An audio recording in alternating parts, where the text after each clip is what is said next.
हे मला असं वाटतं की आज सकाळी आंदोलक त्या ठिकाणी आलेले आहेत। श्री मनोज जरांगे पाटील हे उपोषणाला बसले आहेत।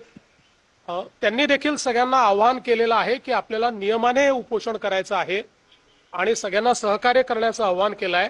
शासनाची पण भूमिका सहकार्याचीच आहे, कारण आम्ही पहिल्या दिवशीपासून सांगितलं की लोकशाही पद्धतीनं एखादं आंदोलन जर चालत असेल तर त्या आंदोलनाला कुठलीच मनाई करण्याचं कारण नाहीये। लोकशाहीमध्ये चर्चेतनं प्रश्न सोडवायचे असतात, आंदोलन त्याचा एक मार्ग असतो।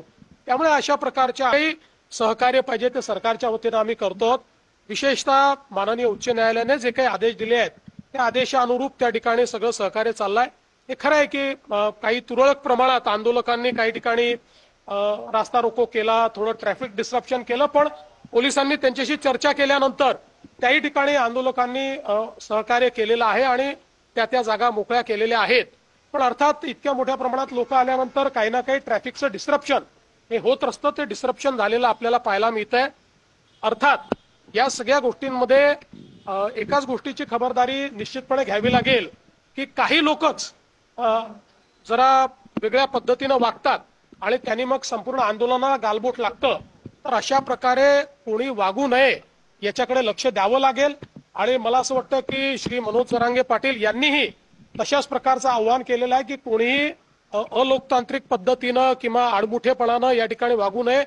शेवटी मी देखील सगळ्या आंदोलकांना हेच आवाहन करणार आहे, कारण आज त्या ठिकाणी जे काही चाललेलं आहे ते माननीय उच्च न्यायालयाने दिलेल्या निर्देशानुसार प्रशासनाला काम करावं लागणार आहे।